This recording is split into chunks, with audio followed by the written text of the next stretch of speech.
எல்லாருக்கும் வணக்கம். Film appreciation forum association கலை கலாச்சாரம் நம்ம வாரம் உலக சினிமா நிறைய பார்த்து வந்துருக்கோம். அதை பற்றி நிறைய இன்ட்ராக்ட் பண்ணி வந்துருக்கோம். ரொம்ப யூஸ்ஃபுல்லாக இருக்குது. நிறைய பேர் சொல்லிட்டு வந்துருக்கீங்க. ரொம்ப ஹாப்பியாக இருக்குது. தேங்க்யூ. ஸோ அதை வரிசையில் இன்னைக்கு நம்ம பார்க்க போகிற ஒரு திரைப்படம் வந்துட்டு இந்த ஒரு சீரீஸ் ஆஃப் நம்ம கிரைம் த்ரில்லர்ஸ்லாம் பார்த்துருப்போம் இல்லையா? பெஸ்ட் கிரைம் த்ரில்லர்ஸ்லாம் இங்கே நம்ம ஸ்க்ரீன் பண்ணியிருக்கோம், நம்ம பார்த்துட்டு வந்துருக்கோம். இந்த படத்தை மட்டும் நம்ம அப்போ லைட்டாக விட்டுட்டோம். அதனால அதை எடுத்து கொண்டு வரலாம் அப்படின்னு சொல்லிட்டு டிசைடட். இந்த movie is the silence of the lamb. இந்த படம் வந்துட்டு ஒரு அமெரிக்கன் மூவி. 1991 இந்த படம் வந்துட்டு ரிலீஸ் ஆச்சு. சீரீஸ் ஆஃப் கிரைம் நடக்கும் அமெரிக்காவில். ஆக்சுவலி நிறைய பெண்கள் வந்துட்டு கடத்தப்பட்டு அந்த பெண்களை வந்துட்டு அவங்க கொலை செய்யப்பட்டு அவங்களோட ஸ்கின் இருக்கு இல்லையா, அந்த ஸ்கின்னை வந்துட்டு அந்த கில்லர் வந்து யூஸ் பண்ணிட்டு இருப்பான், அதை எடுத்துட்டு இருப்பான். அந்த ஆள் பேர் வந்துட்டு பஃபலோ பில் அப்படிங்கிறது அந்த ஆளோட பேர். அதாவது இந்த பேர் எப்படி வச்சிருந்தாங்கன்னா, இது வந்துட்டு FBI federal bureau of investigation அவங்க வச்சிருப்பாங்க. ஒரு போலீஸ் ஆஃபீஸர் வந்துட்டு, ஒரு லேடி போலீஸ் ஆஃபீஸர் வந்துட்டு அதை ட்ராக் பண்ணுவாங்க ஆக்சுவலி. ஸோ அதை எப்படி ட்ராக் பண்ணியிருப்பாங்க? இப்போ நம்ம யூஸ்வலாக படத்தை சொல்லுவோம் இல்லையா, அவங்க வருவாங்க, எவிடன்ஸ்லாம் பார்ப்பாங்க, வானத்தில் ஒரு போலீஸ் பிடிப்பாங்க, அவங்களுக்கு மட்டும் மூளை வந்துட்டு 1 கிலோவாக இருக்கும், எல்லாத்தையும் கண்டுபிடிச்சிருவாங்க அப்படிங்கிற மாதிரி இருக்கும் இல்லையா? அப்படி இல்லை. இந்த பொண்ணு ரொம்ப இன்ட்ரெஸ்டிங்காக என்ன பண்ணுவாங்க, இப்போ தான் ட்ரெயினிங்காக இருக்கும் FBI உள்ளே வரும்போது இந்த கேஸுக்கு ரிலேட்டடாக ஏதாவது ஒரு சப்போர்ட்டிவ் எவிடன்ஸ் கிடைக்கும்னு சொல்லும்போது ஒரு சைக்காட்ரிஸ்ட் வந்துட்டு நம்ம டிபார்ட்மெண்ட்டுக்கு ரொம்ப சப்போர்ட் பண்ணியிருக்காரு. அந்த ஆளுக்கு வந்துட்டு இந்த மாதிரி கிரைம் கேஸ் பற்றி நிறைய நாலேஜ் இருக்கு. அவன் நினைச்சா உங்களுக்கு ஹெல்ப் பண்ணலாம். ஓகே, ஆனா அந்த ஆள் வந்துட்டு இப்போ பிரிசன்ல இருக்காரு. அது மட்டும் இல்ல, he is actually a cannibal. Cannibalனா man eater, அதாவது ஹியூமன் ஃப்ளெஷ்ஷை சாப்பிடணும். ஸோ இந்த ஆள் இருக்கக்கூடிய அந்த பிரிசன் இருக்கு இல்லையா, அது வந்துட்டு ரொம்ப ரொம்ப என்ன சொல்லுவாங்க, பயங்கரமான செல். அதான் படத்தோட பிகினிங்கே. அங்க போறதுக்கு எல்லாமே பயப்படுவாங்க, இவன் தைரியமா உள்ள இருப்பான். அந்த சைக்காட்ரிஸ்டுக்கு வந்துட்டு இந்த கில்லர் யாருன்னு தெரியும், ஆனா அவன் டைரக்டா சொல்ல மாட்டான். அவனுக்கு இருக்கிற பொட்டன்ஷியல் என்னன்னா, ஒருத்தரோட கண்ணை பார்த்து அந்த ஆளோட வீக்னஸ் என்ன, ஸ்ட்ரென்த் என்னங்கிறது கரெக்டா பிடிச்சிருவான். அதுக்கப்புறம் இந்த பொண்ணுக்கும் அந்த சைக்காட்ரிஸ்டுக்கும் எப்படி ஒரு இன்ட்ராக்ஷன் நடக்குது, ஒவ்வொரு தடவை ஏதோ ஒரு குழுவை விட்டுட்டே இருப்பான். அதுல இருந்து அந்த பொண்ணு எப்படி ட்ராக் பண்ணி அந்த மெயின் கில்லரை கண்டுபிடிச்சாலா இல்லையாங்கிறதுதான் இந்த சைலன்ஸ் ஆஃப் த லேம். ஸோ ரொம்ப இம்பார்ட்டண்ட்டான ஒரு crime thriller movie. I hope you will enjoy. நிறைய ஸ்பாய்லர்ஸ் கொடுக்க முடியாது. we are not revealing everything. Okay, so படம் பாருங்க, என்ஜாய். படம் பிடிச்சிருக்கோம். தேங்க்யூ. ஓகே, ஸோ படம் எப்படி இருந்துச்சு? சூப்பராக ஒரு த்ரில்லர் மூவி பார்த்த ஒரு ஃபீல் இல்லையா? வந்துட்டு பார்த்து இது வந்துட்டு பார்க்கும்போது எனக்கு இந்த memories of murder, I saw the devil, இந்த மாதிரி ஃபிலிம்ஸ் தான் ஞாபகம் இருக்கும். ஆக்சுவலி இந்த சைலன்ஸ் ஆஃப் த லேம் இந்த படம் ஏன் ரொம்ப இம்பார்ட்டன்ட் அப்படின்னு பார்த்தீங்கன்னா, இந்த இந்த படத்தோட பேர் இருக்கு இல்லையா, த சைலன்ஸ் ஆஃப் த லேம். அந்த ஆட்டுக்குட்டி அதோட அந்த சைலன்ஸ்னு ஒரு விஷயம் வரும்போது எப்படி இருக்கும், ஒரு இடத்துல நிசப்தமாக இருக்கு. அந்த நிசப்தமாக இருக்கும்போது ஒரு சின்ன ஒரு பின் ட்ராப் சைலன்ஸ்னு சொல்லுவோம்ல, ஒரு பின் கீழே இருந்தால் கூட அந்த சத்தம் அவ்வளோ துளிமாக கேட்கும்ல. இப்போ நீங்கள் நல்லா தூங்கிட்டு இருக்கீங்க, ஃபார் எக்ஸாம்பிள் நீங்கள் கண்ணை சேர்ந்து தூங்கிட்டு இருக்கும்போது சடனாக ஒரு ஆட்டுக்குட்டியோட சத்தம் கேட்கும்போது அது உங்களுக்கு ஒரு அழுகிற மாதிரி தெரியும். நைட் டைம்ல அது இன்னும் வாண்டிங்காக இருக்கும். அப்போ அந்த சைலன்ஸ் ஆஃப் த லேம்ங்கிறது அதுதான் மீனிங். அதாவது அந்த ஆட்டுக்குட்டி சாக போகிறது அதுக்கு முன்னாடி அது ஒரு தருணம் எப்படி இருக்கும், அது வந்துட்டு இனிமேல் நம்மளை யாரும் காப்பாற்ற மாட்டாங்க போது ஒரு இது இருக்கும்ல, அந்த மொமெண்ட்டை தான் ஒரு கில்லர், ஒரு விக்டிம் வந்து ஒரு கில்லர் கிட்ட அவங்களுக்கு இருக்கிற ஒரு ஃபீல். நம்மளை இனிமேல் யாருமே காப்பாற்ற மாட்டாங்க, we are trapped அப்படின்னு வரும்போது அந்த கில்லர் வந்துட்டு அந்த ஒருத்தரை வந்து கொள்றான் அப்படின்னா அது என்ன நடக்கும் அப்படிங்கிறது தான் மெட்டாஃபரிக்கலாக இந்த படத்தில் வந்துட்டு வச்சிருப்பாங்க. ஆக்சுவலி இந்த படம் ஏன் ரொம்ப பேசப்பட்டுச்சுன்னா 2 விஷயம். ஒன்று வந்துட்டு ஹானிபல்ங்கிற அந்த கேரக்டர், அதில் நடிச்ச அந்த சைக்காட்ரிஸ்டாக நடிச்ச ஆண்டனி ஹாப்கின்ஸ், அவருக்காக தான் இந்த படம் ரொம்ப பேசப்பட்டுச்சு. ஏன்னா இந்த படத்தில் அவர் ஒரு மேன் ஈட்டர், கேனிபல் தான் ஒரு ஹியூமன் ஃப்ளெஷ்ஷை சாப்பிடுவாங்க அப்படிங்கும்போது சினிமா ஒரு இதோட எடுத்து பார்த்தோம்னா இந்த மாதிரி கேரக்டர்ஸ் வந்துட்டு அன்னை தேதியில் இந்த படம் ரிலீஸ் ஆனது 1991. அப்போ இருக்கிற தேதியில் இந்த மாதிரி ஒரு கேரக்டர்ஸ் வந்துட்டு அதிகமாக யாருக்கும் காமிக்க மாட்டாங்க. ஃபர்ஸ்ட் டைம் ஒரு கேரக்டர் வந்து கேனிபலாக காட்டுறாங்க. ஒரு சைக்காட்ரிஸ்ட் வந்துட்டு ஒரு கேனிபலாக இருக்கான். அவன் தான் சீரியல் கில்லரானு பார்த்தா கிடையாது, அவன் சீரியல் கில்லர் கிடையாது. அவன் வந்துட்டு ஒரு கண்டுபிடிக்கிறதுக்கு இன்டைரக்டா ஹெல்ப் பண்றான் அப்படின்னு சொல்ற அந்த ஒரு பிளே இருக்கு இல்லையா, அந்த பிளாட் இருக்கு இல்லையா, இது வந்துட்டு ரொம்ப இன்ட்ரெஸ்டிங்கா ஒர்க் அவுட் ஆச்சு இந்த படத்துல. அண்ட் எஸ்பெஷலி அந்த ஆன்டி லாக்னேஸோட பர்ஃபார்மன்ஸ் என்ன ஆச்சுன்னா, இந்த படம் வந்துட்டு ரிலீஸ் ஆகும்போது கேரிமலோட கேரக்டர் மேல எல்லாருக்கும் கண்ணு இருந்தது. அந்த டிரெக்டரே சொல்லியிருப்பாரு இதுல. பட் அவரோட இன்டென்ஷன் வந்துட்டு கேனிபல் கேரக்டர் மேல இருக்குல்ல, அந்த கில்லரோட கேரக்டர் மேல தான் கொஞ்சம் சப்ஜெக்டிவா போகணுங்கிற மாதிரி கொண்டு போக ட்ரை பண்ணாரு. But the way Anthony Hopkins acted in that movie, அவர் வந்துட்டு அவர் நீங்க இந்த படம் பூரா பாத்தீங்கன்னா தெரியும், அந்த கண்ணு வந்துட்டு அவ்வளோ ஷார்ப்பா இருக்கும். நீங்க பார்த்தா கண்ணு வந்துட்டு பிளிங்கே ஆகும்.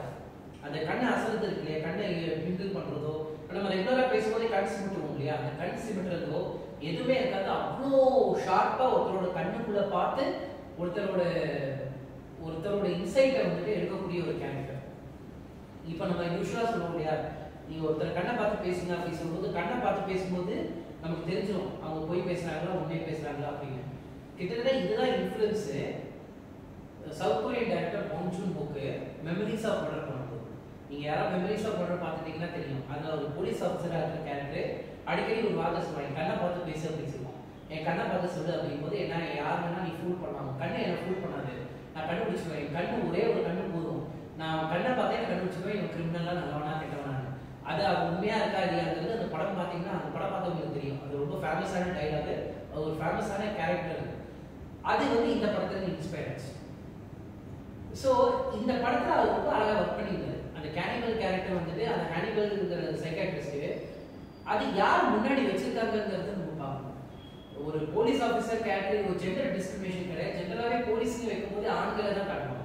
ஒரு ஆண் வந்துட்டு ரொம்ப இதா இருப்பான், வெறப்பா இருப்பான், வருவான், கேஸை வந்து நோண்டுவான், அவனுக்கு மட்டும் எல்லாமே கண்ணுக்கு தென்படும் அப்படின்னா சொல்லும்போது, ஒரு பொண்ணு அதுவும் அந்த பொண்ணு இப்போதான் எஃப்ஐஆர்லேருந்து ட்ரெயின் ஆகி வந்திருக்கா, அந்த பொண்ணு இந்த கேஸை வந்துட்டு எப்படி இன்ட்ரெஸ்டிங்காக ஹேண்டில் பண்றா சொல்லும்போது அது ஒரு ரியலிஸ்டிக் ட்ராயிங்கிங் இருக்கு இல்லையா, அதை வந்து இந்த படத்துல அழகா யூஸ் பண்ணாங்க.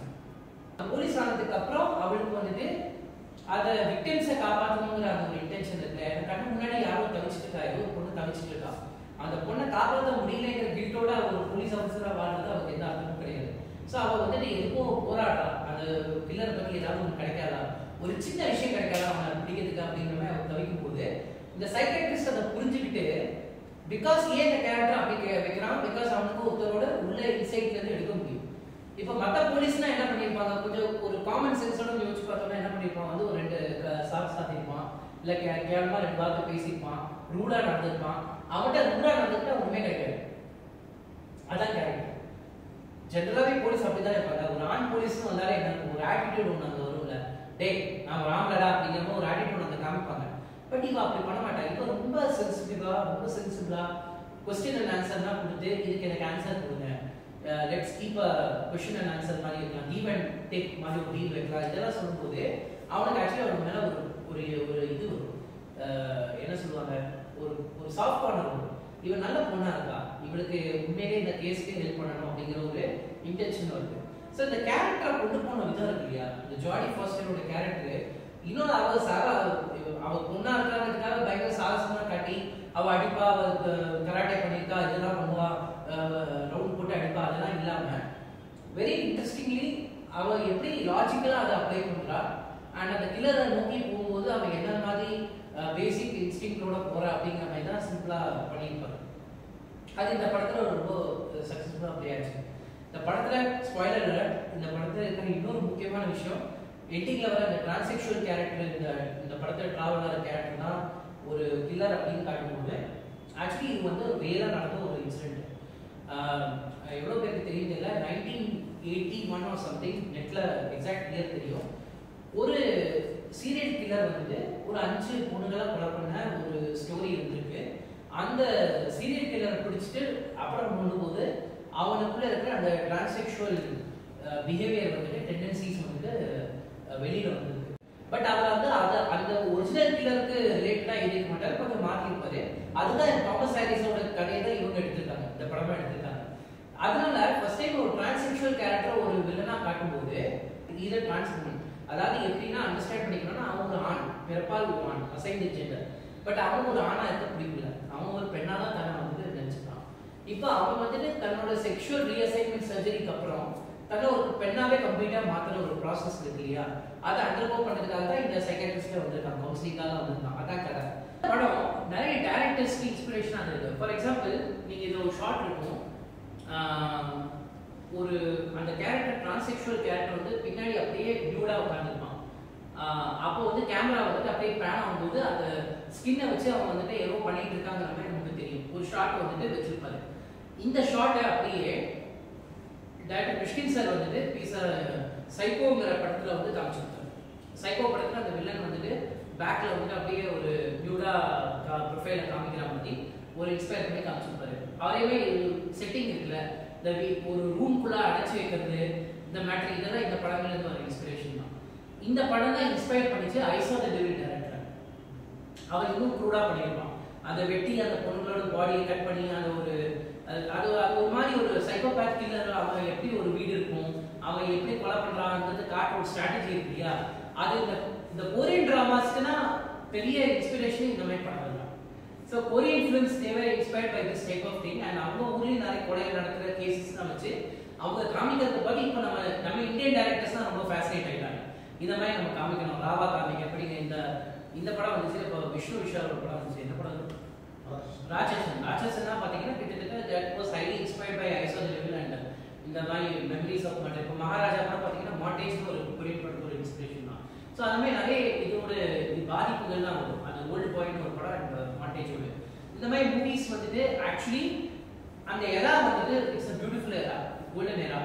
அமெரிக்காவில் நிறைய இன்ட்ரெஸ்டிங்கான ஒரு சைக்கோபேத் கில்லர்ஸ் பற்றின மூவிஸை வந்துட்டு ஆர்கனைஸ் பண்ணுறதுக்கு ஒரு முக்கியமான பீரியடாக இருந்துச்சு. இந்த படம் தான் கௌதம் மேனனுக்கு இன்ஸ்பிரேஷன் ஃபார் மேக்கிங் வேட்டையாடு விளையாடு. அதனால தான் நீங்கள் பார்த்தீங்கன்னா வேட்டையாடு விளையாடு படத்தில் அந்த அமுதன் கேரக்டர், இளமாறன்ங்கிற அந்த கேரக்டர் வந்துட்டு அவங்க வந்து ஒரு ஹோமோசெக்சுவல் பர்சனாக காமிச்சிருப்பாங்க, ட்ரீட் பண்ணியிருப்பாங்க. பட் ஆக்சுவலி அது வந்து technically it is a wrong thing. அது இந்த இடத்துல வேணால் பதிவு பண்ணிக்கலாம். பிகாஸ் அது இட்ஸ் வெரி இம்பார்ட்டன்ட். ஏன்னா they are raping women. How can they be? இப்போ நீங்கள் இந்த படம் பார்த்தீங்களா, இந்த படத்தில் அந்த வில்லன் வந்துட்டு பொண்ணுகளை ரேப் பண்ணுற மாதிரி காட்டியிருக்க மாட்டாங்க. டு பி வெரி ஹானஸ்ட், அவன் அப்படியே பின்னாடி போகும்போது ஃப்ரண்ட்டை காட்டும்போது அவங்க ஒரு ஃபீமேலோட ப்ரைவேட் ஜெனிட்டி தான் இருக்குமே தவிர ஒரு மேல் ப்ரைவேட் ஆர்கன் இருக்காது. ஸோ அவன் கம்ப்ளீட்டாகவே தன்னை ஃபீமேலாக தான் வச்சிருக்கான். அப்படிங்கிறத அவன் ரேப் பண்ணுறதுக்கு சான்ஸே இல்லை. ஸோ அவன் வந்துட்டு ஹீஸ் ஃபேசினேட்டட் ஃபார் வாட் அப்படி கேட்டால் அந்த ஸ்கின். அந்த ஸ்கின் வந்து அவன் ரொம்ப அட்ராக்ட் பண்ணுது. அப்போ நம்ம கொஞ்சம் உள்ள யோசிச்சு பார்த்தோம்னா அவன் ஒரு பெண் கிடையாது, அவன் ஒரு ஆண். ஆனால் அவனுக்கு அந்த ஸ்கின் கிடைக்கல. அவனோட ஸ்கின் இஸ் வெரி ஹார்ட். ஒரு பெண்ணோட ஸ்கின்ங்கிறது சாஃப்டாக இருக்கும்போது he is more attracted to that. அப்போ அவனுக்கு என்னன்னா அந்த ஸ்கின் எடுத்து போட்டுக்க முடியாதுல்ல. ஒருத்தனோட ஸ்கின் எடுத்து நான் மாற்றி என்னோட ஸ்கின்னாக போட முடியாதுல்ல. ஆனால் அந்த ஸ்கின்னை எடுத்து நான் க்ளோத்தாக போட்டுக்கலாம். ஏன்னா அவன் tailor, is a dress maker. He wants to, அதுதான் அவனோட ஆக்ட். கில்லரை வந்து எப்படி சென்சிட்டிவாக எப்படி ஒரு விஷயத்த காட்டலாம், ஒரு கில்லரோட வேற ஒரு சைக்காலஜிக்கல் பெர்ஸ்பெக்டிவும் காமிக்கணும் அப்படிங்கிறது வந்துட்டு இந்த படம் வந்துட்டு ஒரு எடுத்துக்காட்டாக இருந்துச்சு. அதாவது நான் சொல்றது அந்த காலகட்டம் 1991 நம்ம கணக்கு போட்டுக்கலாம். ஒரு 20-30 வருஷத்துக்கு முன்னாடி சொல்லும்போது அது ஒரு இன்ட்ரெஸ்டிங்காக ஒரு லேயர் கிரியேட் பண்ணுச்சு. அஃப்கோர்ஸ் அதை தாண்டி நிறைய டேரக்டர்ஸ்க்கு இந்த படம் வந்துட்டு சைலன்ஸ் ஆஃப் த லேம் அப்படின்னு சொல்லும்போது ஒரு இன்வெஸ்டிகேஷன் பேட்டர்ன் வந்துட்டு யூஸ்ஃபுல்லாக இருக்கும் actually. So that way this movie has got that என்ன சொல்லுவாங்க ஒரு டெண்டன்சி. இது நல்ல ஒரு டெக்னிக்கலாகவும் நல்லா இருந்தது. அதே டைமில் இந்த படம் வந்துட்டு சிம்பிளாக ஒரு பட் இதில் இன்னொரு விஷயமும் இருக்கு. சப்ளாட்னு ஒன்று இருக்கு. Plot and subplot. பிளாட் என்னது, யார் கொலை பண்ணுறாங்கன்னு கண்டுபிடிக்குது. சப்ளாட் என்னது, 2 சப்ளாட் இருக்கு. ஒன்று இந்த ஆண்ட்ரி ஹாப்கின்ஸோட கேரக்டர், அவன் எதுக்கு உள்ள வந்திருக்கான் அதெல்லாம் தேவையில்லை. ஆனால் அவன் வந்து இவளை ஹெல்ப் பண்ணுவான். எதுக்கு ஹெல்ப் பண்ணுறான், அதுக்கு ஒரு ரீசன் இருக்கு. ரெண்டாவது, இவளுக்கு சின்ன வயசுல நடந்த அது ஒரு விஷயம் இருக்கு இல்லையா, அதுக்கும் இந்த கேஸ்க்கு எப்படி கனெக்ஷன் கொண்டு வராங்கிறது இருக்கு இல்லையா. இது வந்து இந்த ரைட்டிங்ல வந்து ரொம்ப இன்ட்ரெஸ்டிங்காக இருக்கு. ஸோ இந்த மாதிரி ஆங்கிள் இருந்து பார்க்கும்போது கம்ப்ளீட்டாக படம் வந்துட்டு ஒரு என்ன சொல்லுவாங்க, நல்ல என்டர்டெய்னிங்காக ஒரு நல்ல த்ரில்லராக நம்ம பார்க்கலாம். அது ரொம்ப ரொம்ப சந்தோஷமா இருக்கு. For having a very good inside. நிறைய ஐ ஹோப் நீங்கள் எல்லாருமே இந்த படம் என்ஜாய் பண்ணீங்க. ஸோ அதே மாதிரி வாரம் இதே மாதிரி நிறைய உலக சினிமாக்களை திரையிடுறதும் அதை பற்றி ஒரு இன்ட்ராக்ஷன் நாங்கள் பண்ணணும்னு நினைக்கிறோம். So please support us. உங்கள் ஃப்ரெண்ட்ஸ் கிட்டையும் சொல்லுங்கள், கண்டிப்பாக கூட்டிகிட்டு வாங்க.